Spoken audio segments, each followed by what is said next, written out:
Now, Poison hits. I won't go around the room. You hear that record for the first time.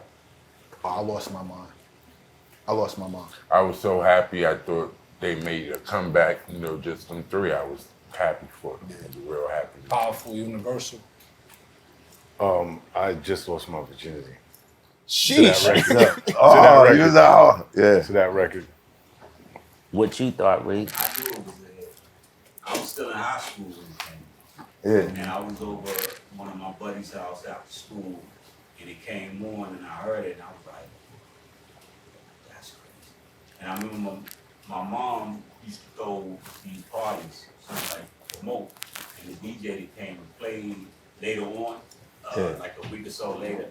And I remember he was playing the party, and I went up to him like, yo, you got that Poison record? And he was like, yeah. I said, put that on. He put it on. Pandemonium. Pandemonium.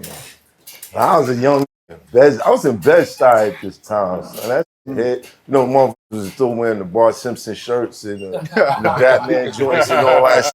You know what I mean? Motherfuckers at the Fuzzy Felines and all that. Yo, that's, it was like I fell in love with music around that time. Yeah. You know what I mean? What was that, 90? 90. Yeah. 90. Yeah. But you know the science behind it, right? The record label didn't hear it. What? Yeah. They said, we'll never get this shit played. Remember with the low pro code, she be cut like an afro. What you saying, huh? Right? So they listening to like, you guys are going from Suits and what is this? We flipping our image, we in our Timberlands, Leathers our on, dancers Word, buy the us, sprayed down jumpsuits. our dancers bought us these $15 boots from the swap meet in LA, because our dancers is from Cali. So we rugged on the bottom, we got leather vests, t-shirts, jeans. We on our black jean, you know, Dean Martin shit. We killing it. And we like, well, you know, so when y'all gonna put the record out? It's like, we not putting it out because we can't get it played. We tested it with the regionals and no one can hear it. So us, we look at Hiram, we go, yo, man, this shit. They don't want to take it to radio, we just gonna take it to the block. We snatched up about 12 or 9 niggas from Inglewood, basketball players we played with from Roger Park, Lewski and Al, and all them guys. And we got on a tour bus, right? And we went across the country playing celebrity basketball games, running out to the court to, and the fucking gyms was packed. Yes. So as the record was moving and we playing, we went and saw Luke in Miami. We who else did we see on that tour? We fucked with Luke. We was in Dallas. We did Boston.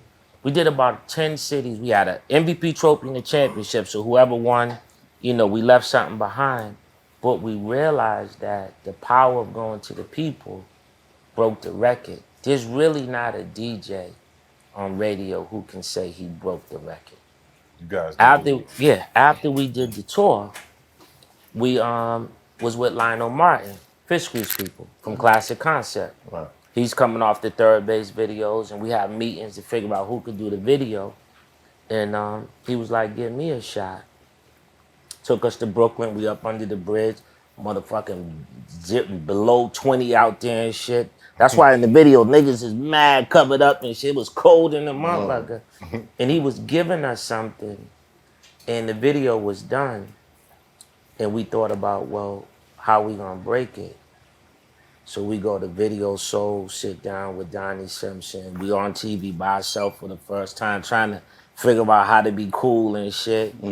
And Ronnie's in the editing lab with Lionel. Like, this nigga Ronnie really be on this shit. So he's in there editing. I don't know what the final cut looked like. Rick don't know.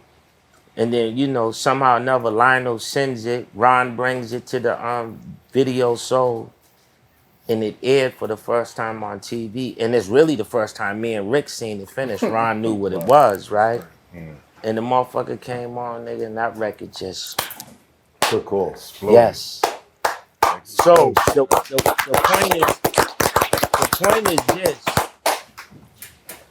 Each member in the group is having their moments.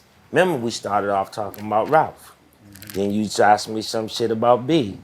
Then you want to know about Johnny. Right. But then you got to know about Ronnie. Even though I'm here, it's my shit, but these is my niggas, my brothers. From the moment he heard it at Ralph's house, he heard something I didn't hear. From the moment we was in the studio, he helping me with my parts. From the moment we did the video, you know, all I knew is I wanted to sit on the rim. I still got to stay ball. So I'm sitting on that motherfucker, needing the ladder. I'm short and shit, and I'm hanging my feet and swinging it. Right. I'm having the time of my life. And then him doing the editing. And I tell him to this day, I'm not sure what you were thinking or what you were hearing, but you saw it through. So Ronnie Devoe is partially responsible for helping me and Ricky understand the song. Right. Ricky just delivered vocally. And when we was done with that part, then it was showtime, which is my shit. So now we South Jamaica. We in the Coliseum. We Right. fucking with the Shirt King. That's right. Fade's my nigga. You know what I'm saying? Southside. But I meet Fade through. I meet Southside. What up, Fish? Yeah. I meet Fade through Eric B. Eric B plugs me into Fade. Right. So he stopped making our clothes. And now it's time for us to go on tour. And you know the shit we used to have on our clip, the Sky Pager? We getting lifted one night, another lifted moment. I'm like, nigga, we need to walk out with our names across the screen. They was like, what you mean, Mike? I said, nigga, we gonna put a 15-foot beep where that motherfucker gonna come down in the sky, boom, and then the name gonna go across. We gonna walk out on stage one by one. We gonna be the illest niggas ever. And we went one step further. We had the dancers go to the payphone on stage and do. If you would like to leave a message, and that motherfucker said, Bell, Big, Devoe, the Smoke. And we came out and Fade spray painted our stage. And then the Bell Biv DeVoe life started taking flight. We had the graffiti on the stage. We had the big Sky Pager. We had 2 basketball hoops. We slowly started falling into who we were. But because of the first step with Big Bro with the song, that motherfucker monster still keeps the lights on. If all goes wrong, Nah, I gotta ask. that won't be wrong during the night. The label didn't want to put it out. Nah. It breaks. What's your swagger like when you walk back in that building? We was busy, bro. Hiram dealt with the building. We did a triple threat tour with Keith Sweat and Johnny Gill. We sold out MS3 4 nights, nigga. We did the Forum 4 nights. We was on some 4 shit. What they, uno, dos, days, guatos. We was on some guato shit. We was moving. And then after that, MTV wanted to get into the BBD business. So they did their first ever tour. So we left that tour and headlined the MTV tour. Now we in Seattle, Washington. We in Des Moines, nigga, it's some whole other shit. We was looking at Cheeseheads in Madison, Wisconsin. Shit you see with Green Bay, right? And we realized that we're really moving into a different stratosphere. Like, this shit is really Taking off. real. So we didn't play the building. We was too busy at that box office. Right. Remember I told you, we knew where the bag was. Right. Y'all can have all that other shit. This is what we gonna eat tonight. And I think it gave us confidence, you know, and it allowed Ricky to shine. Beautiful diamond. Because where they thought we couldn't make it, they forgot who our lead singer was. Can't go wrong with that nigga. Right. Money Green. You know, always been there. Always been just sitting there, hitting that falsetto, looking good, slim, big brother, black and white nigga, don't like no bullshit. But he's the clutch. He's the Manny Rivera of the shit. Whose idea was it to get changed on stage? Mine. Okay. And I'm gonna tell you why. Because R&B niggas do what, bro? Mac, they want to go behind the curtain and shit and come out like you surprising people. Nigga, you've been on stage for an hour. Right? So we sitting there, and you know, me and Rick, another lifted moment, you know. Right? And so I said, Rick, fuck that, man. We just gonna change on stage.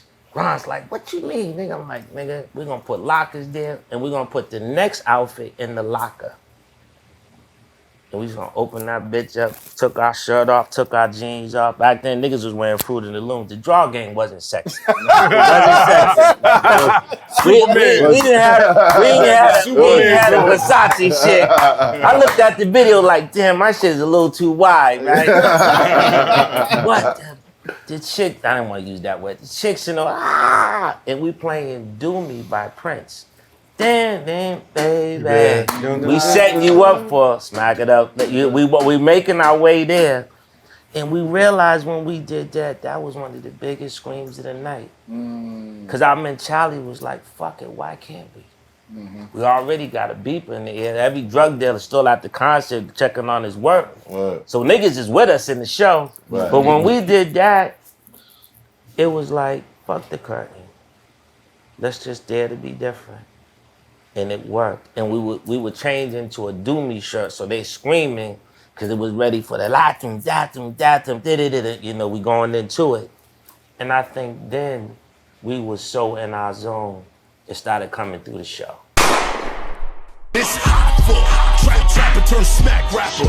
Only smack rapper that you know is smack rappers. Got bars I can hang with the backpackers. Trap star, I don't hang with the backpackers. I'm in the hood with the work you heard. Making fiends leave earth you heard. Got your baby mama thirst you heard. Feel the flow, nigga, throw it in reverse. This the wave you need to surf you heard.